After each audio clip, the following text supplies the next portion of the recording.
This panel is part of our Taking on Transformation project, which will outline a vision for transforming youth justice in this country.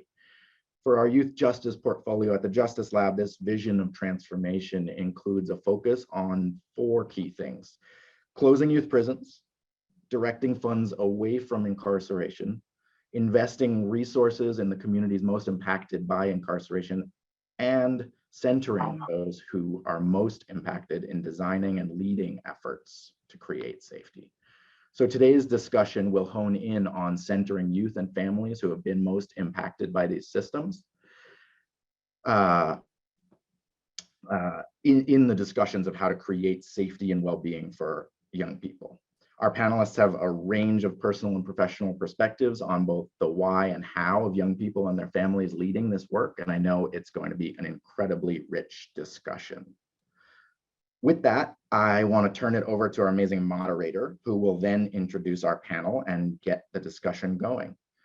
Hernan Carvente Martinez is the founder and CEO of Healing Ninjas, Inc., a social enterprise seeking to expand access to health and wellness, resources for communities of color, and end mental health stigma. He is a Chicano social entrepreneur, community organizer, and leader in the fight to end youth incarceration. Currently, he's also the National Youth Partnership Strategist at the Youth First Initiative, a national campaign focused on closing youth prisons and reinvesting that money into community alternatives. He's a member of the Council of Criminal Justice, serves on the board of Community Connection for Youth, and is a member of several philanthropic funds that support the leadership of directly impacted communities. Previously, he's worked as a program analyst at the Vera Institute for Justice, where he worked to ensure that youth and families were included in statewide policy reform efforts around the country. He's been awarded the Spirit of Youth Award by the Coalition of Juvenile Justice and the Next Generation Champion for Change Award by the John D. and Catherine T. MacArthur Foundation, and he's also a 2021 Reebok Human Rights Award winner. So with that, I will turn it over to Hernan. Thank you so much for leading this conversation, and take it away. Thank you, Alex. And I was cringing, y'all, as he was reading my bio, because I did not realize he was going to do that. But I'm really grateful for the opportunities that I've been offered for the last 10 years since coming home from prison.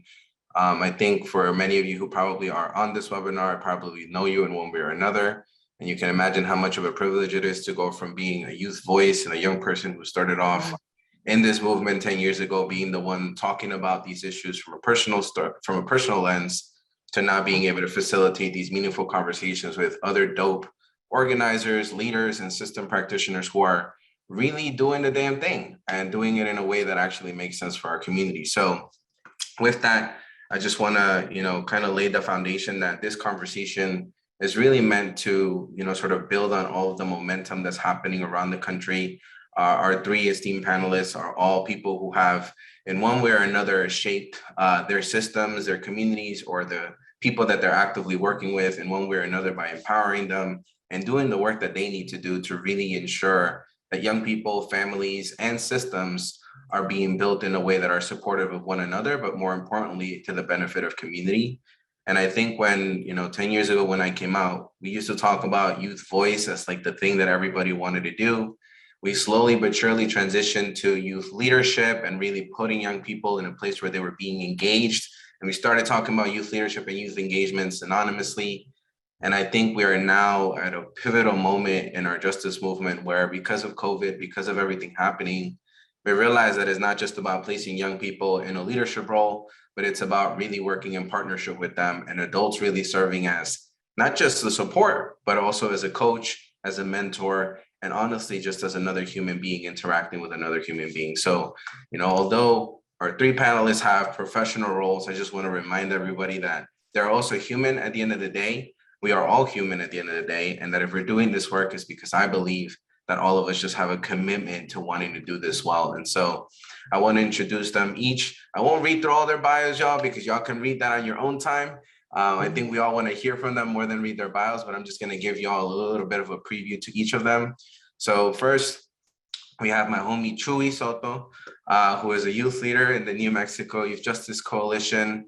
And I've had the pleasure of working with Chuy for about the last year, supporting them and building a campaign to close prisons in New Mexico, but more importantly, supporting young people like Chuy to be leaders in this fight to close youth prisons and to really support them in uplifting their voice. We have Kathy Wright, who is the executive director of the New Jersey Parents Caucus, where she's developed programs and supportive services that really empower parents and caregivers to create systemic change. And then we also have TJ Bull, who is an administrator at the Pierce County Juvenile Court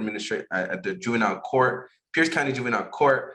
And he has also been working with the Juvenile Detention Alternatives Initiative and Probation Transformation in Pierce County, where he has worked to create paradigm shifts regarding positive youth development, family engagement, and community partnerships. And TJ has also established strong data-driven culture using the learn, manage, and improve model. And so without further ado, y'all, I want to pose a question to the panelists to kind of like get us started with really laying a foundation for everybody, especially because each of you are bringing different experiences to this table.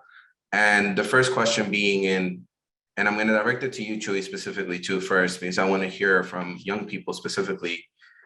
How have your experiences with system change and transforming youth justice either included or not included young people and families who have been impacted by those systems? And what were some of the outcomes of including them and not including them? So like being very real, at points where young people have been included in New Mexico, when has it worked? And when it hasn't been, effective, when you haven't included them, what has gone missing or where could have been better? Thank you. So hello, everyone. I think that it hasn't really worked at all due to the fact that like, because we're involved doesn't mean we're listened to. And that's speaking mainly with the system, not really organizations, but the organizations have put on a lot of work and there has been change in that. But when it comes directly to speaking with the systems, just from my personal experiences, going to the D home and talking to those types of people, we were kind of just there. And due to that fact, there's really been nothing good coming from it. And so that's why I'm glad that I have the organization I have today to bring that good, because the system's not doing anything. When you think about the system, Chuy, I think part of what we're always talking about is that, all we need to do is include youth voice into transformation efforts and things are potentially going to change. Do you feel that that's all we need, that we just need to include young people and have their voice, or is there more? There's so much more to it, because like I said, I could come and talk to anybody for hours, but if they're not really listening, then there's really no point. And it's more than just talking. There has to be consistency, there has to be trust, and there has to be reliability. Like I have to trust that you're going to listen. You have to be consistent into what I'm saying and showing that you actually support what I'm saying. And I have to rely on you that you're going to do your job correctly. And that's just, we haven't seen that yet. That's super real. I want to extend that question now to Kathy. Not only, and maybe you have something to add to what Chuy has said, but what about parents and family members when we're talking about including them in the system, in reform efforts, in transformation efforts? What has gone well, and when we haven't done it, what does that look like? Wow, that's a loaded question. So from where I sit and watching, it's a difficult process. It is, I totally hear what Chuy is saying. It is a difficult process. And what's interesting about it is that it may appear to seem as if there is penetration and there is movement, but I think when you really dig down into it, and let's talk about where parents and caregivers have been given real power, or youth, real power, real leadership, when we can talk about what is most authentic. I think if you look through that lens, it's a little bit, it's difficult to see. So I'm gonna say that there has not been much, while it may appear to be much. I think if we were to ask youth and parents, just them, right? We would get a totally different answer. And I think part of it is because, professionals, providers, even the advocacy community, there's difficulty for them in sharing power. and allowing parents and youth to move out of that space of being that identified client. It's difficult because there's a lack of trust. You know, it's interesting. We talk about the lack of trust with parents, right? With the system, right? With the youth justice system, which is true. But there's also a lack of trust in the other end. Can we trust you, parents who've produced these children, right? Can we trust you to be involved in that? You know, because there's this big blame game, you know, where this is your fault, this is your child, that, you know, and so we have to move beyond that, because if we don't, we're never going to get to that space, you know, where we can talk about truly closing youth prisons. We're going to always have those governors like our governor, Murphy, who profess to close. Yes, we're going to close the only youth prison in New Jersey.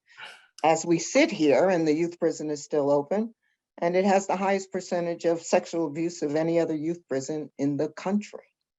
So that would be my response to that. And that's a very real response, Kathy. I think you and Julie are both touching upon really important points, which is that there is this perception that maybe we've been doing a lot of great work on behalf of youth and families. And I don't want to discredit, you know, nonprofits and, you know, other leaders in systems that have done this well.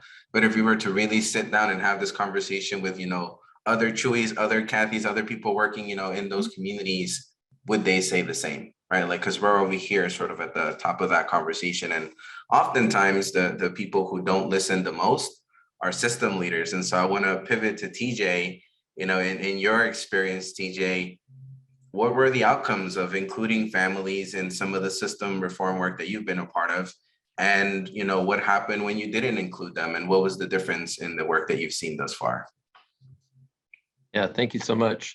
I feel really honored to be on this panel with my colleagues here, and really appreciate what they're bringing. You know, I want to be open and honest about our journey and kind of some of the things that we've been going through, and honestly, we have not figured it all out. But you know, thanks to the families and the youth voice in the last, since 2015, since we really made this a priority, we've really shifted and have become to grow, and it's really accelerated our reform efforts.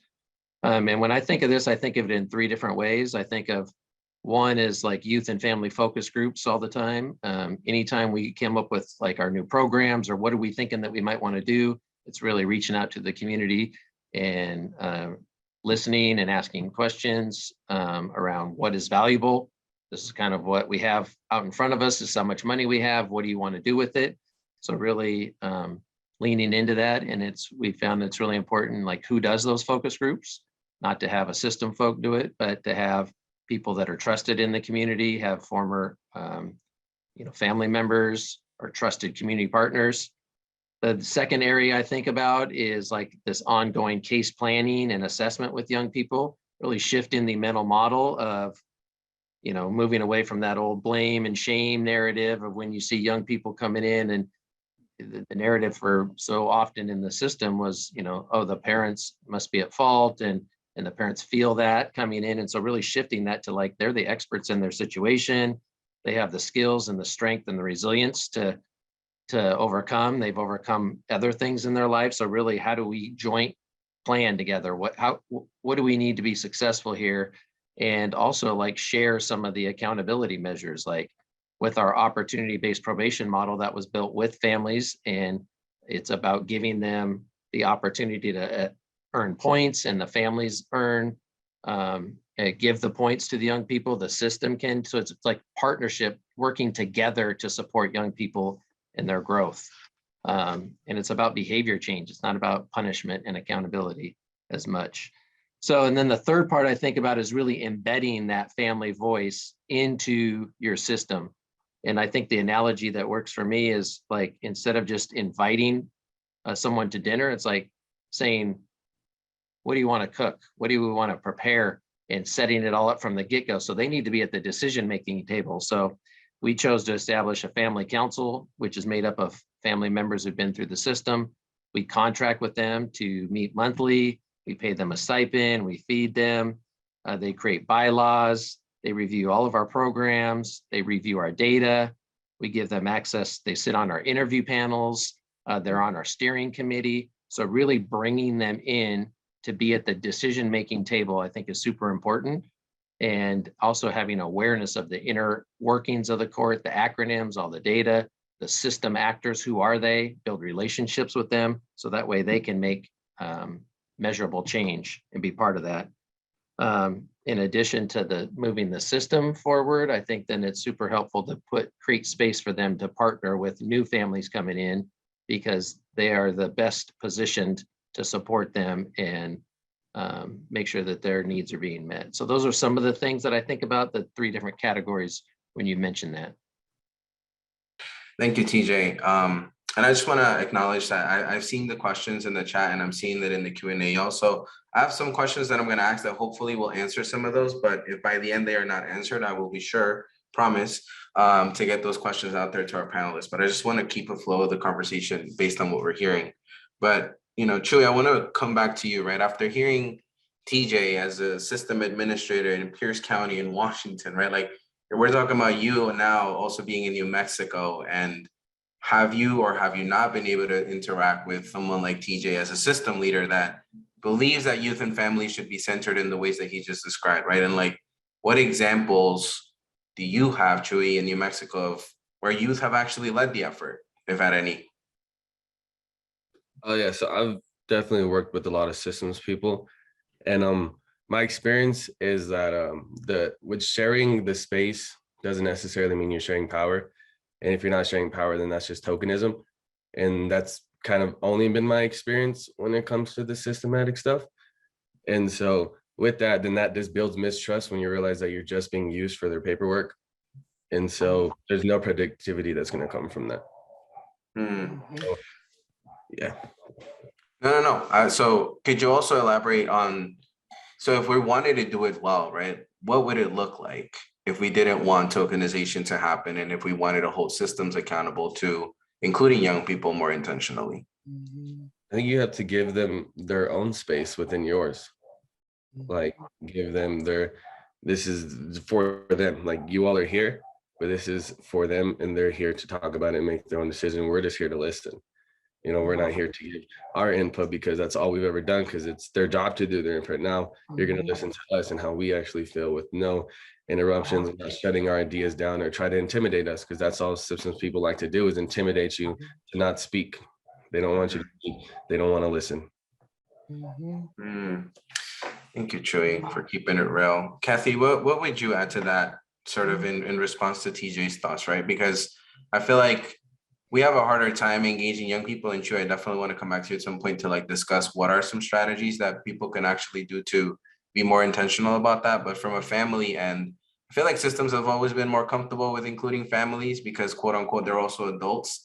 But there's always challenges also with including families because of the mistrust with the system. So what are some of those reflections that you might have, Kathy, to what TJ has laid out as like centering families too, but ultimately, what are some of the challenges that would come from that?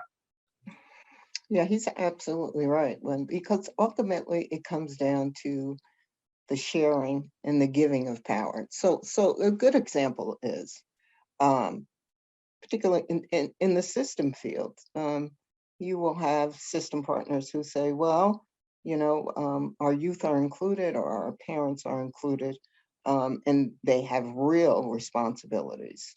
And the question then becomes, okay, and they may say, we've hired them as a whatever position it may be.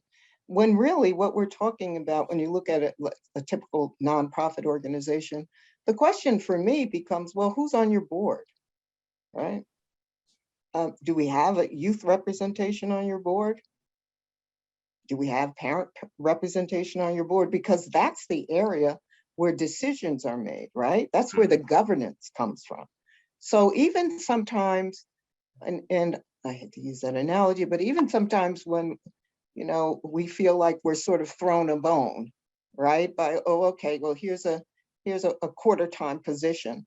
And we're going to need you to show up at all these meetings and relive your trauma, and, et cetera, et cetera. Underneath all of that, what we're missing is we're missing authenticity. We're missing the true belief that we are wanting partners, right? And I think that shift to partnership is difficult for a lot of systems. It's okay to like pull them in areas that you are most needy, and where the organization is lacking, but true partnership. So for example, having them head up a department, I bet Chewy can tell you the number of system folks that he's met in New Mexico, and also the number of youth who are head of a department, who have total responsibility for a particular program, who are evaluators. And that's what you don't see. And that's where we have to get there. We have to get there. We have to, because we have to, and this is difficult for a lot of system folks, we have to recognize that we're in the midst of this paradigm shift. There has to be this shifting of power. It's like when folks will mention to me in meetings, so, well, what did you think about, the solitary confinement? How has that impacted some of your youth caucus members? I said, well, I can't answer that. I know it's inhumane. I said, but here's what I can do. I can connect you to some of our youth caucus members that can speak to you about that. And however, when they show up to your meetings, they're going to get paid in the same way you get paid when you come, right? So there has to be that authentic, and it, sometimes I struggle so much with it because I can't understand how people don't understand that. But without going into a whole trilogy about how we use racism, right, as a tool to dissect juvenile justice reform, I think a lot of times it comes down to that. Do we trust these Black and brown children? Do we trust these Black and brown parents and caregivers to not only show, do we trust them to lead? Do we trust them, to get, can we give them this program to run? And I think that's where a lot of it, we have to change that. We have to change, as my mother would say to me, the way in which we view the world. We have to. Oof. Kathy, thank you for such deep reflections. And I think part of what really stands out to me from what you're saying right now is also, we are at a pivotal moment where we are thinking about how to see, kind of give power back to communities and families and young people in more than authentic ways, but like hyper intentional ways, right? Like where it's very clear that they do have the power, that they have decision-making ability, and more importantly, that they actually are true partners in the work that we are currently doing. And so, TJ, and I didn't mean to like take your response and kind of just throw it at everyone else to see what they said, but I definitely want to bring it back to you and sort of reflecting on a question that was actually asked too, which actually talks about power and how it shows up in some of the things that you mentioned at the very beginning.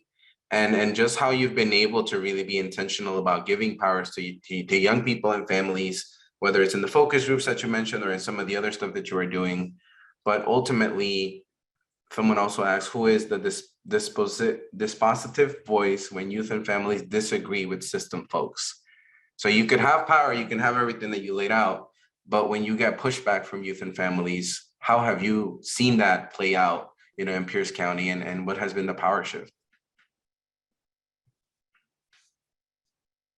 Yeah, that's a great question. I mean, that clearly does come up. And I think in the beginning, when we first started partnering, we weren't fully prepared for that. We weren't prepared for some of the challenges and some of the, it makes sense now when I look back and I really understand, like when you bring folks in who don't trust the system and maybe have been marginalized for long periods of time, and really just understanding like all of the history and the pain and the suffering. And so we had a lot of that in the room, and we had to honor that. We had to, for me, it was like, really, we had to avoid being defensive. Like the system in general tends to be very defensive. It's always, well, I didn't do that. I'm not racist. I'm not.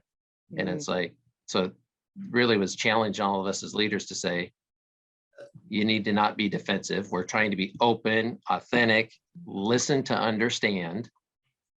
You're not trying to fix things. You're trying to listen to understand and then create a path forward together. So instead of I think some of the old mental model was more like, okay, they're going to bring us, they're going to tell us what the problem is and we need to fix it.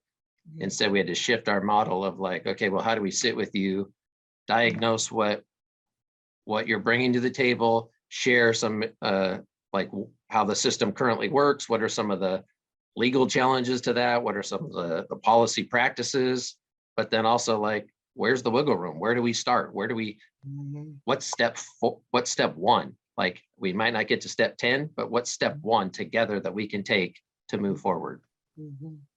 Mm. I love that. And I love the realness, TJ, that you're bringing, right? Because I want to be very clear, as much as I've been for abolition for the last 4 years working at Youth First, I know that there are dope people in systems right now that are trying really hard to change it from within. And it is a pain because you're not only going up against entire structures, but you're going up against entire institutions built around maintaining the status quo. And a lot of that does involve, racial and ethnic disparities. A lot of that does involve the socioeconomic barriers that are put in front of families and young people. So there are so many barriers that we can talk about. And so I want to uplift that. I want to like value people like TJ who are in systems trying to work within the very, construct that is problematic oftentimes to youth and families. And Chuy, when we think about what system leaders should be mindful of as they try to engage young people, and to kind of bring it back to a question that somebody had asked before too, which was more around when you think about engaging young people in some of the work that TJ is mentioning in some of these transformation efforts, how do we do it intentionally and also keep in mind the young people that are not ready to engage in this work, right? Like that maybe are hard to reach, the ones that you sometimes talk about, last time when you and I were on a call and you were like, yeah, sometimes I get pissed off because I'm like, people don't get it and I don't see why they don't get it, but they like, they're like me. So how can we be intentional about including young people across the spectrum of this work? Yeah, to answer the first part about being mindful, I think systems people have to be really mindful of the institutionalization and the oppression that their work has already put on the young people. Like their job has caused so much trauma for families for generations, and there's been such a mistrust, rightfully so. And like the young people, they just don't trust the system. So you're gonna come, you're gonna buy some meeting, you're gonna give us some pizza and some salad, and let us talk for 10 minutes, and we're supposed to like think you have our best interest, and you always have. Like that just isn't how it works. And like the second it doesn't go as planned, the system turns their back on us again. They're like, well, this didn't work. We knew it wasn't going to work because they are who they are. That's the mindset. And so, there's not much that can come from that when their mindset is that. And just like I said earlier, with trust, consistency, and reliability, that's like the only true way to have unity between the youth. When you, I'd like for you to also kind of like expand, because I think part of what I've realized, and this is me even saying it from just doing this as a fellow community organizer, doing the work from the community end of things, it's organically hard to just include young people because, again, not only are we talking about these systems, but we're also talking about layers upon layers of like other personal stuff going on, right? Like housing issues, basic needs not being met, mental health issues not, being addressed. So when we think about the holistic kid, like all of Chuy, what would Chuy need to be effective in this work? I needed a lot. Let's see, I'm 21 right now. I needed 5 years of constant support through every downfall I've ever had. And that's the only reason why I'm here. But it takes a lot of patience from the people working with me. And I'm so grateful that they have that they have the patience and they have the love and support that they have for me, not only for me, just for all youth and all their community, because like, it's just crazy, like I don't want to get all emotional about it, but I think that's truly what it is. It's about like the heart that everybody has and that everybody puts into it and the understanding. And that's why when it comes to individuals who have already lived through my experiences, they're the ones that have helped me the most because they can relate to me. And it's all about relatability as well. Like I know that they're not lying when they say that it's hard, and they understand me when I say that it's hard. And they've also come to a place where they can help me and I can trust that they have my best interest. Thank you for being real, Chuy, about that. And I didn't mean to put you on the spot with that question, but I think everyone who's listening just genuinely wants to know how to include young people. And the reality of it's what Chewy said. I'm 10 years into my career, and I'm like, I wish I had 10 years of that freaking support to be where I am today. And I haven't had it. And Chewy and I, I've had to find people to support us. And, it's been hard to just figure it out as we go. And Kathy, as we think about that frame, right, of the support that young people need, what intentional supports do we need for families? And, what is the considerations that people need to have if they really want to authentically bring families into this work? Well, I think that parents and families need similar support. Here's the thing. They need to be seen holistically in the same way youth do. Who am I? They need to be seen for who they are, right? And the services need to be specific to who they are. They can't be, we as system folks, we can't just bring a series of answers or a series of services or whatever you want to call it to them and say, okay, this is what we offer. Can you please fit into this? Right? We need to look at each person, in a very holistic manner. And more than likely, like what Chewy was saying, there'll be similarities with his peers. They're going to need they're going to need dignity. They're going to need respect, right? They need to be seen, and they absolutely, because our youth caucus members tell us all the time, we need to be heard.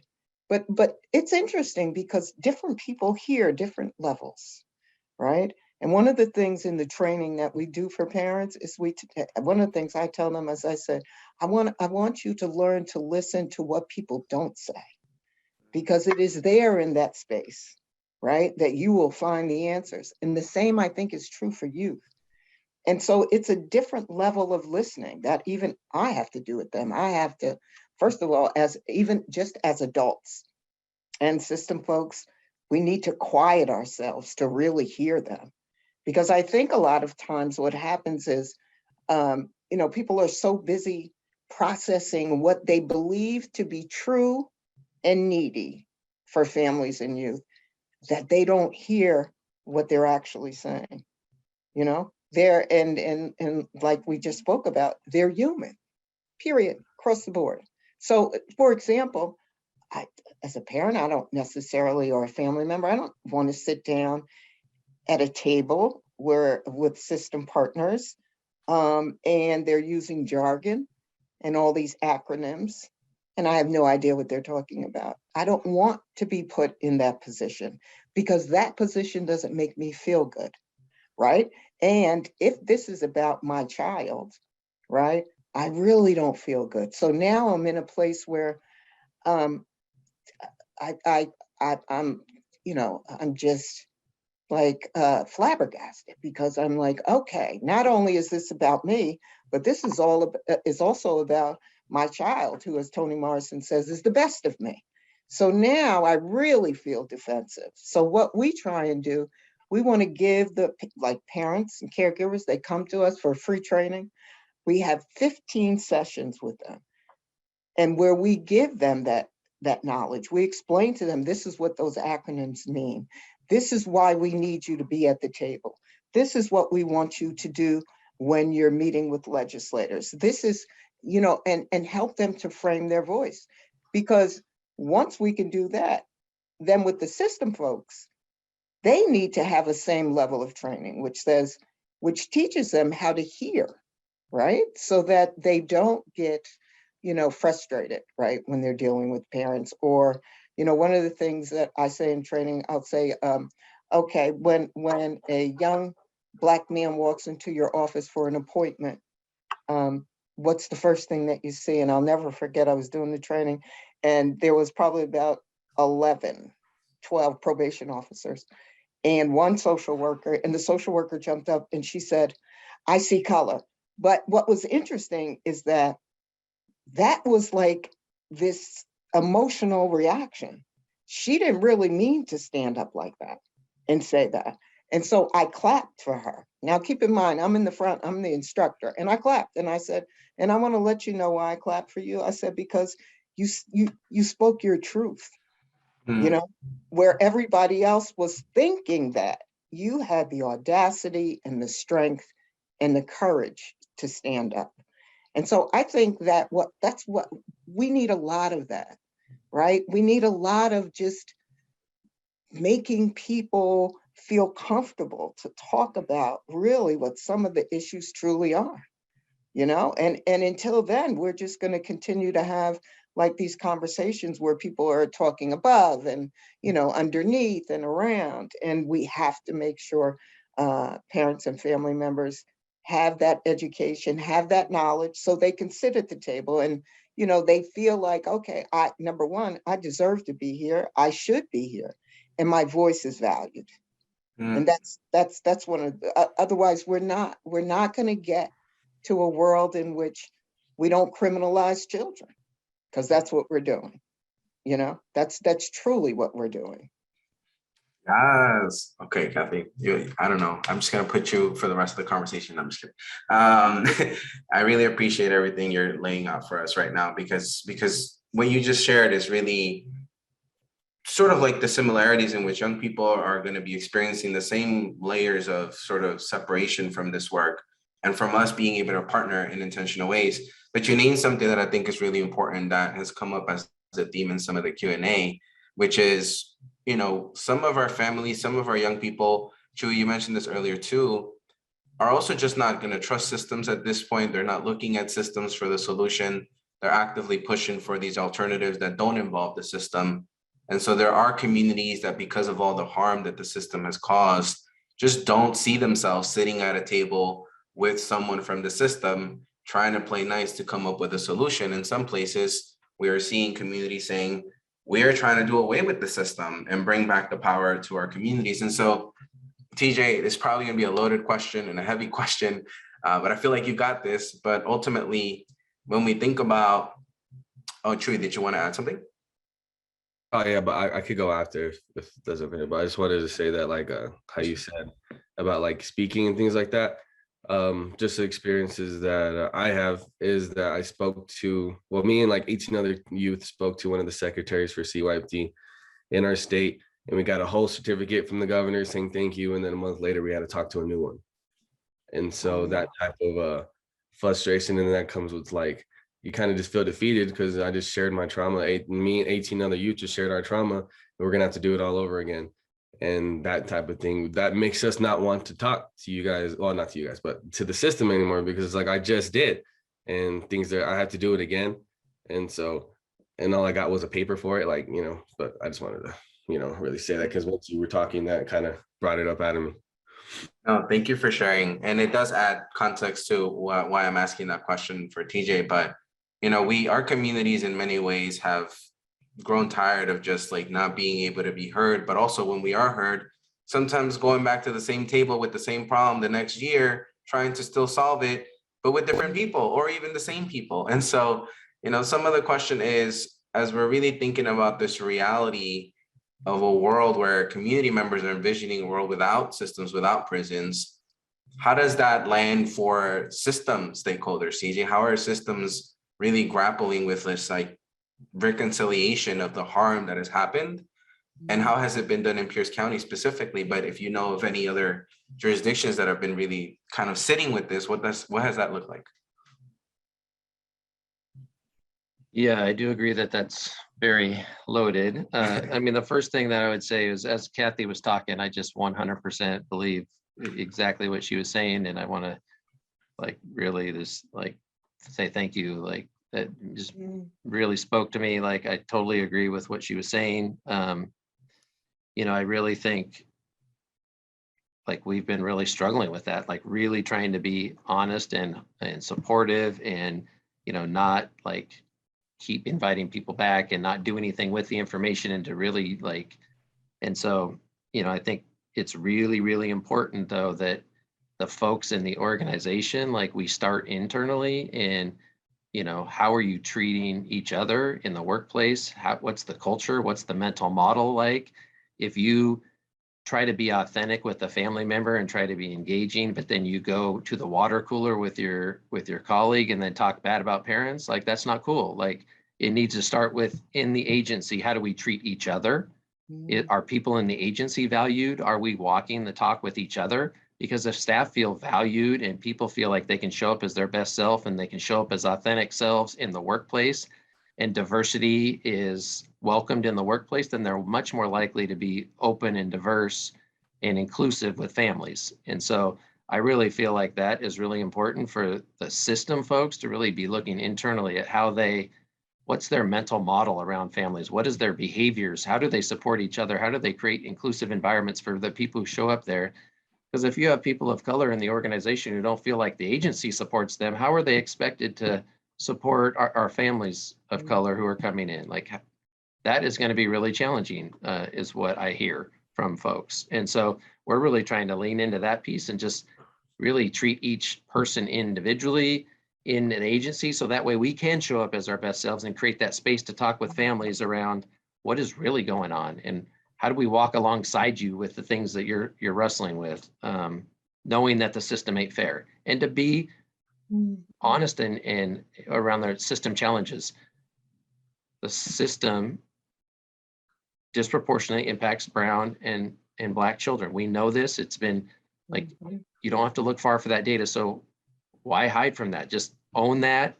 How do we work together to overcome that, to create equity, and really creating space for families to be able to talk about that and share how do we do better to support them, I think would be really important. And I like the framing that you just used, CJ, and I think it applies across the spectrum, not just with the system. And I believe this because of just having had to do that internal work on myself as an individual, right? It's not just about systems, doing that internal work within, the structures that are within that system, but it's also getting to the ground level of what people are working in these systems, what values they are bringing to these systems, and also what experiences have shaped the reasons why they have come into these systems to do work with youth and families. And I think that that's a thing that we don't get too deep about, because again, that's really targeting the individual level sort of work that needs to happen, and deconstructing racial bias and other things that we are sort of internalizing every day through media, through social media, through regular media, but ultimately also through the constant work that we are engaged in as part of this transformation effort. So I want to be intentional of time, y'all. So giving like the next 6 minutes to some more of these targeted questions, and then giving the last 10 minutes so we can answer some of the other ones. But Kathy, I want to be mindful that 2 people have already asked this question, so I'm going to ask this to you right now. But you mentioned in the beginning something about sexual abuse in one of the facilities in New Jersey happening. And we've been asked that question twice, so I want to be mindful that people are thinking about it. If there's anything being done about that, which facility it is, and if there's anything else that members who are looking into this webinar can do to support that. There are a couple things. First of all, we have because there's another piece to this, right? So obviously, like, I just want to say real quick, like Columbia Justice Labs doing a great job elevating these issues, okay? But in addition to this, and that's why I'm saying this, that we could do this every day, right? Over the course of months, and talk about all the issues. But one of them is accountability. So, and I think Chuy would agree with me, right? So the system wants our youth to be accountable, right? But the question becomes when the system and the government folks and the government entities do things like break the law and they're not being held accountable, right? And so what's interesting in the case, and that's part of our petition, right? Calling on the legislators and the governor because, hey, wait a minute, we passed these bills, this is law. But they continue to be allowed to do these things to children while they're incarcerated, which they're breaking law. That's number one. So that's sort of like frames that. And then the next piece to that would be, in the case of Jamesburg, we have one youth prison in the state of New Jersey. And that youth prison, and folks can Google that, has the highest rate of sexual abuse of any other prison, youth prison, in the entire country. And now, so for New Jersey, we like to believe that we are so politically correct. Things like that don't happen. And so what was interesting was the quietness Mm. in the advocacy community when this happened. Just this quietness. No one was willing to raise this issue, to look into it, poke into it.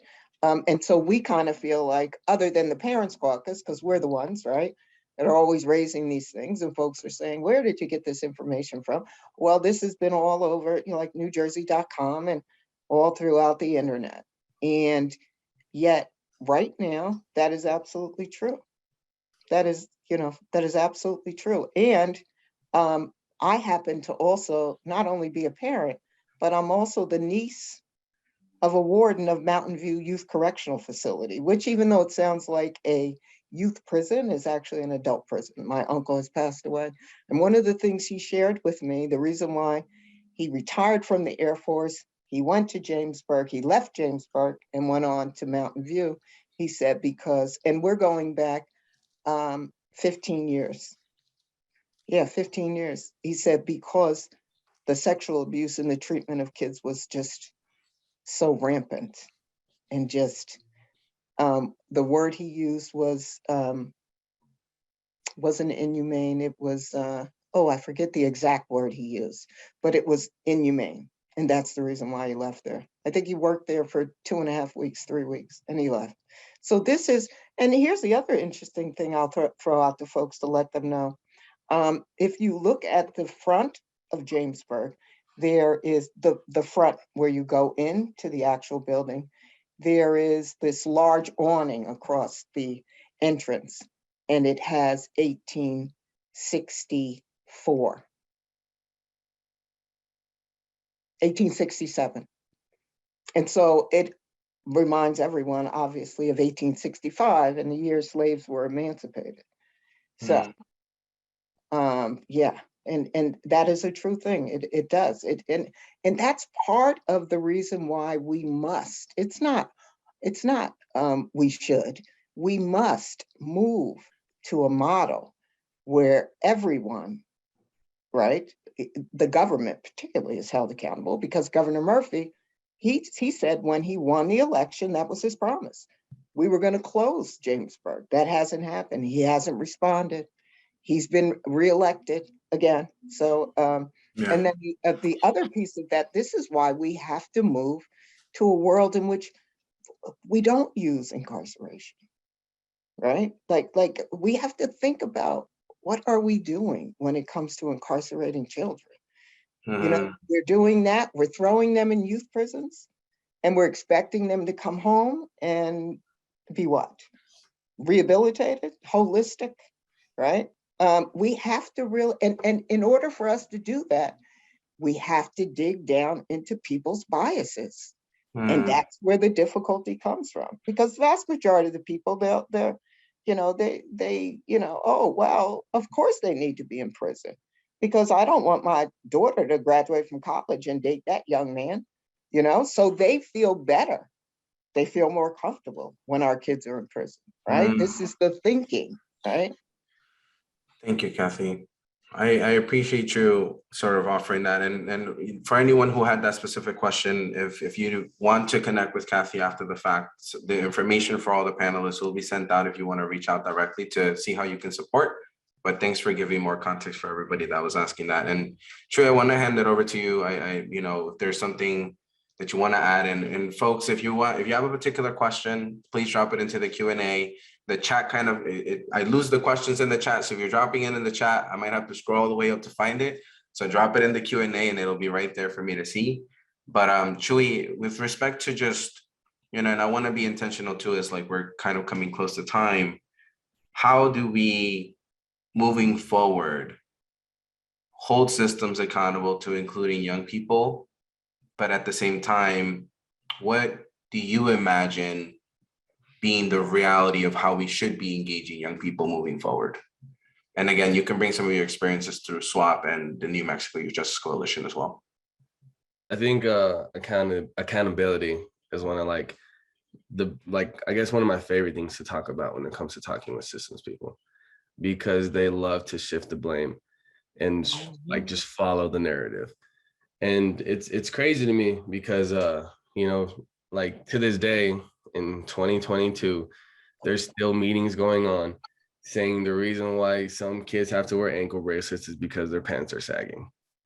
And you know, that's kind of insane to me because it's just like that's totally not the reason. And you know, there's this big thing that you should take accountability, and we do. We definitely take accountability. I think people realize that we're way harder on ourselves than people are to us. And so when we already know that our wrongdoings, you know, we know about everything, and then someone comes with a demeaning manner and just says how much of a shitty person we are because of the choice that we feel like we had to make, we're just gonna shut down. I'm the king of shutting down. I've shut down my whole life when someone has come just yelling at me because I'm like, you're not going to get an answer out of me with that type of attitude. Because why would I even trust you? Why would I trust you when you're acting like that? Like that is just like, yes, it's not how you approach somebody.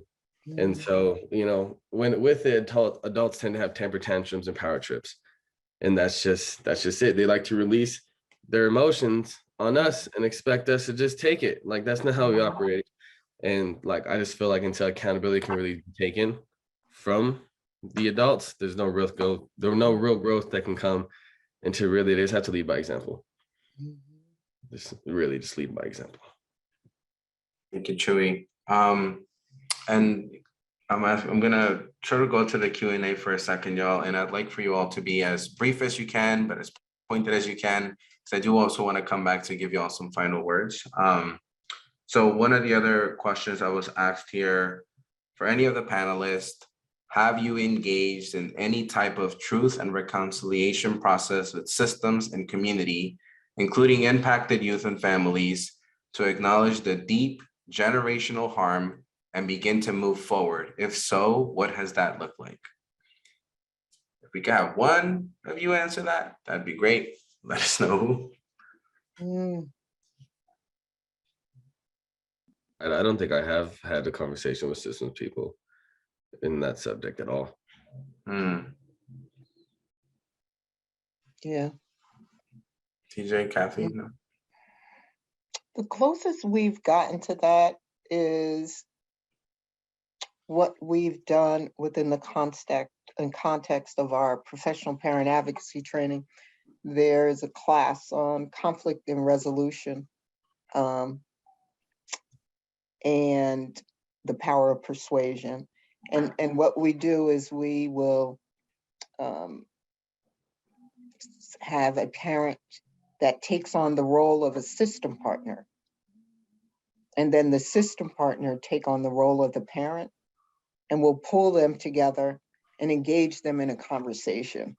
Because what I found, you know, as an ex-professor, is that it is easier for people to talk about the difficult things if they're not in the space that they are meant to be in. So so for example, you know, I'll give the example outside of juvenile justice. You have the child welfare worker, who the parent is now the child welfare worker. And then you have the child welfare worker who's now the parent, and the two of them engage in a conversation. It allows them to kind of get to some level of authenticity that they might not be able to do. Or you can use, we've used also probation officers, parole officers. We've used an attorney, and just getting them to swap roles and be able to understand that, feel that, and also to engage in that dialogue where they can start to identify and see the, you know, the aggressiveness or the passivity, because that's, you know, all part of conflict resolution, and helping them to get towards something that looks like assertiveness, and helping them to understand this is the way in which your language makes me feel. So even though, like, you're saying to me, we want you to be a part of this, you know, we want you to include this in our reform efforts, your words look different than your actions do. And the space that you're not giving me space. Where am I supposed to sit at? To where, you know, like, where's Chewy supposed to sit at in this entire space where I can feel like I own this piece? Give me ownership you know? And because that's really, I mean, that's really what they need. And I have to say too, we as older adults, we have to learn to make room, right? We have to.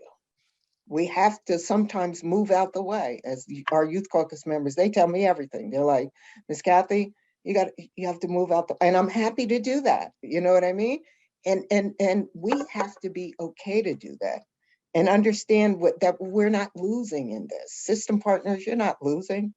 You know, you're creating something that's going to, you know, strengthen our cities, our states, our communities, and the world. We have to look at that. Thank you, Kathy. I know we're coming close to time and I feel pressure as the moderator to make sure that we end on time, to respect people's time. So I know that there are questions that are present. Some of them we're talking about how would restorative work and community management look like safely without relying on being policed. And similarly, another person had actively worked with any restorative justice organizations. Have you seen that help? So restorative justice is a theme in the questions. Can we do it effectively without being policed all the way through? And then also this question, which was around, in lots of drug treatment programs, the therapist isn't considered qualified unless they are in recovery. Perhaps system leaders must have navigated the system before leading or working in it. How could that be embraced without being all about identity politics? So I'm laying out these questions, not because I want them to be answered in the next 2 minutes, but also because I just want to give you all an opportunity to maybe have some closing remarks that maybe connect some of these questions to those remarks. And so I want to start off with TJ first, then Kathy, and then ending off with Chuy. Yeah, thank you. So I mean, I think I've really appreciated listening to Kathy and Chuy, and I thank you for being a part of it, letting me be a part of this. I think what we're doing right now is not working. So I would say, you know, I would challenge folks to be open to trying to do something different, bringing family, youth voice in, create space for, you know, reimagining what it could be like, really truly creating that space. Because what we're doing right now is not working. I think that's where I would leave it. Thank you, TJ. Kathy? I want to piggyback off of what someone just indicated or that you just read about, and which is true. In the substance use space, that's what it looks like. And that's really what we're trying to get to, which means that the people who have been most impacted, where are they? And why are they not leading this effort? And I'll throw one thing out there. I have been in meetings where parents were asked to show their driver's license in order to get into the building for the meeting. So things like that, we have to recognize that we need them to reform this. We're not going to fix this without them. Very much like, you know, the CADC, that's the person that that they're speaking about, that's their title, and they have to have lived experience. That's that peer-to-peer piece. That's the piece that Chuy was talking about when, you know, they understand, you know, his what would you call that? His village, right? And that's what it is, his block, as the kids would say, youth caucus members would say. Ms. Kathy, this is our block. I respect that. Thank you, Kathy. And you know, you're bringing up incredible message in there that's literally where the work is at too, in terms of including peer-to-peer support. Chuy, any final remarks on your end? I guess one thing I just really want to stress is like more of a question, and we had said it in one of the meetings we met with before, is just something that was asked to me a long time ago. And one of the things that I participated in is that, how are you complicit with the system? And so I want people to really think about that. And how are you taking accountability for your own actions? And how has it played a part in being complicit with the system? Just people to sit on that for a while. Thank you, Chuy. Thank you to all of you for being a part of this. And thank you to everyone who's participated. I know I'm going over time, but again, if you are a part of this, you will be getting link to the recording. It will exist on the Columbia Justice Lab website. But more importantly, if you want to talk to any of these amazing individuals, be sure to reach out and know that this work is ongoing. There is no clear blueprint for how to do this. I know we got manuals out there. I know we have things that we can rely on, but the reality is that we need to be working more together to be able to come up with these solutions. And so I'm really grateful to all three of you for just, indulging in this conversation. But more importantly, thanks to the audience too. And you're getting a lot of praise. Thank yous all in the chat. So hopefully you're reading the chat. We're really grateful to all of you. And again, I'm gonna stop holding y'all hostage. Thank you again for coming, y'all. Thank you. Bye-bye, everyone.